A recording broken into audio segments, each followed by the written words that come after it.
Kuno, aho, pano. Mama wanna get it, mama wanna get it nice. I know food I meso, I know food I tebe, I know kaya marigi.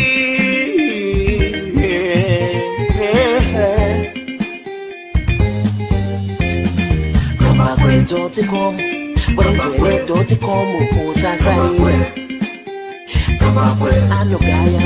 Kamba kwe uyo anotara mari anogaya mari garai mamunzwa paninyaya pano zvamunoda kunzwa zvinotaurwa pano madiko kumunzwa mugova ne.com. Kamba kwe vanogaya mari vanotara mari vanoziya mari kamba kwe vanotara feya kuti pamberi zvichafamba sei vanoterere zvikubatsirei mukufamba kwenyu zvikubatsirei mirai ndikudze kuti chokwadi pano chizere. Kamba kwe vanogaya cash vanopa mafacts vanotara straight vane evidence vane confidence plus intelligence entertainment current affairs and news. Kamba kwe don't come usasarire kamba kwe.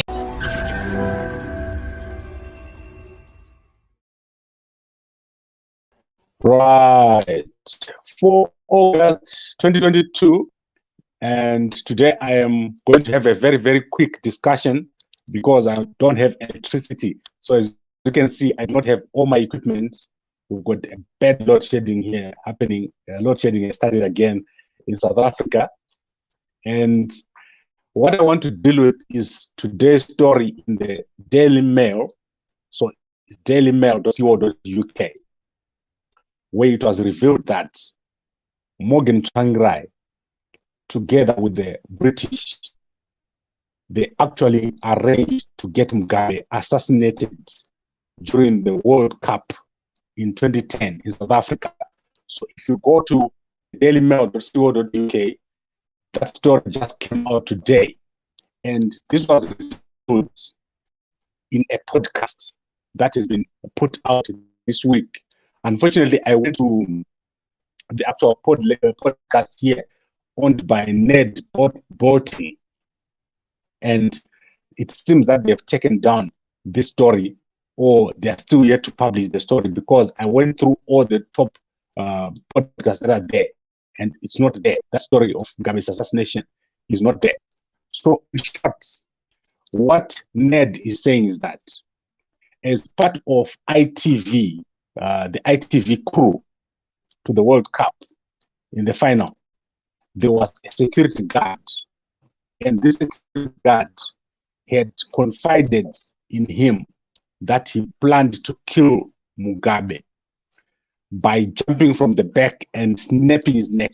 I don't know if that was a good plan, because Mugabe is a well-protected person, or was a well-protected person, but that was the plan. So what they're going to do is that on the 32nd minute, this security guard was going to jump from behind, grab Mugabe by the neck and snap his neck and kill him. And the reason was that he claimed that Mugabe had killed his brother. So he had that motive to say, let me kill Mugabe because he killed my brother. And he was going to do it during the World Cup in 2010. I think the match was Netherlands versus Spain. It was supposed to be the final. And, well, this didn't happen. Obviously, this was a seriously poor plan, because, as I said to you, there is no way you can just walk to a world leader and grab his neck and snap him. Most of them, they're probably sitting between other leaders and they've got security all over. However, this is not the point. The point is that Morgan Tsvangirai and the other leaders of the opposition in Zimbabwe, they met with this security guard.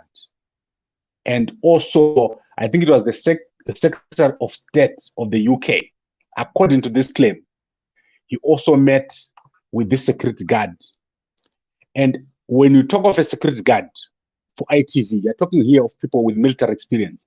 And my question is this guy someone who was from Zimbabwe, who now works, who now worked in the UK, or if it was someone who was initially from the UK, whose family or his brother was killed during the war in Zimbabwe.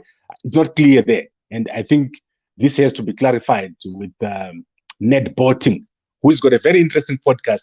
I listened to quite a number of his podcasts. So the question was, how did they eventually get to meet with such high-level British representatives? How did he end up meeting with such high-level opposite figures like Morgan Tsvangirai? And also, if you remember in 2010, there was a GNU. This means while Tsvangirai was in a GNU with Mugabe, he was plotting to kill Mugabe, or he was engaging in discussions with the purpose of killing Mugabe. This is a very, very interesting development, and I don't think Ned Boating will just come out of the blue to speak about this. This is a very, very significant development, and obviously it's a developing story that we're going to keep following. I want to conclude by looking at why Zimbabwe is such an interesting country for the British, for the Americans, for the Australians. You know what is happening with that situation. Zimbabwe is extremely interesting to these countries. In fact, the United States, in Southern Africa, right there in Zimbabwe, they've got another one that they put up in Mozambique. And they've got a huge embassy here in South Africa, where I am.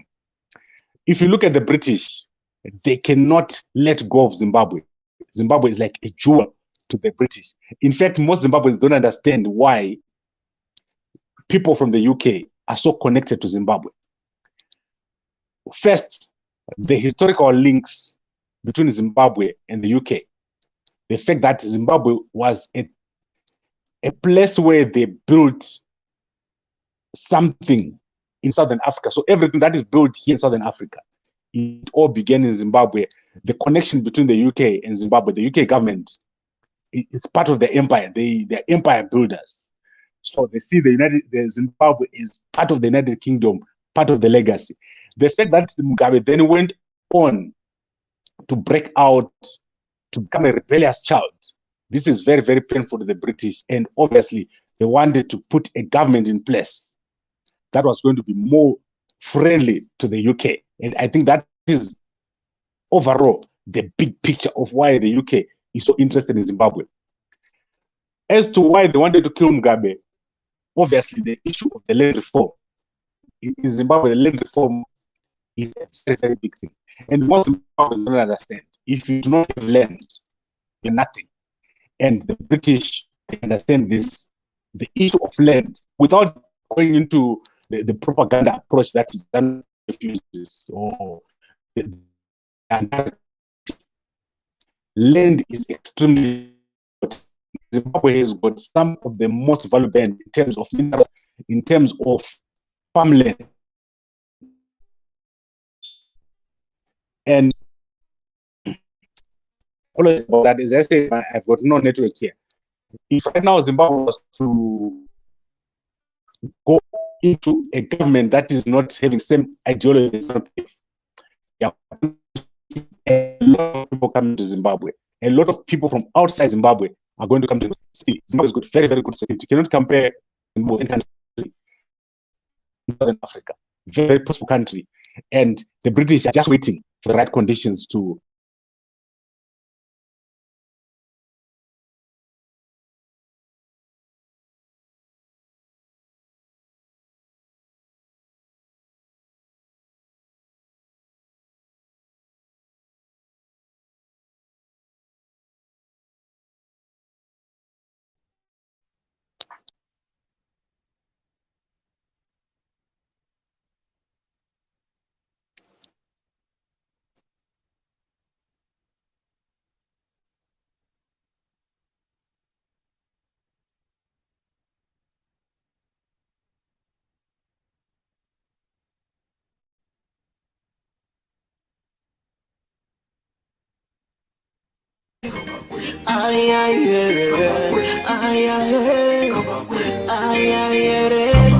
Uyo uko kuno apo pano mamuona kere nai Right. So I'm so sorry about that, and I have to bring this to an end. As you can see, our network is not doing well. It's all dark here in my office. I'm just sitting here, and there's nothing happening. So I have to bring this to an end. Very, very interesting story. Please go and have a look at the story. It's all over the internet, dailymail.co.uk. It's over there. And also, we're going to obviously be looking for the audio. As soon as I can see that audio, I'll bring it up here. I'll publish it so that we can hear the voice of Ned Boating himself speaking about the incident. Thank you very much for watching, and I'll be back again over the weekend, probably on Saturday, talking to Senator Kalipani Pugeni about other issues and all my other guests. We've got a lot of interesting guests coming this week. Thank you very much, and good night.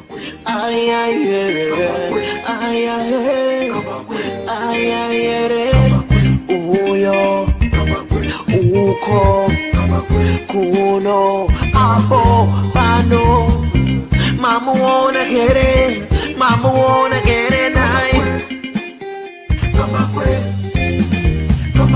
I know food I miss, I know food I say I know kaya mari.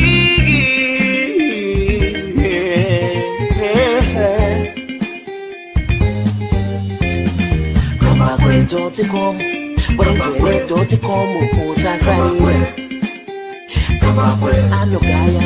Kamba kwe uyo anotara mari anogaya mari garai mamunzwa paninyaya pano zvamunoda kunzwa zvinotaurwa pano madiko kumunzwa mugova ne.com kamba kwe vanogaya mari vanotaura mari vanosiya mari kamba kwe vanotaura feya kuti pamberi zvichafamba sei vanomutererei zvikubatsirei mukufamba kwenyu zvikubatsirei mirai ndikudze kuti chokwadi pano chizere kamba kwe vanogaya cash vanopa mafacts vanotaura straight vane evidence vane confidence plus intelligence entertainment current affairs and news kamba kwe don't come usasarire kamba kwe anugaya mari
Kuno aho pano mama wanna get it.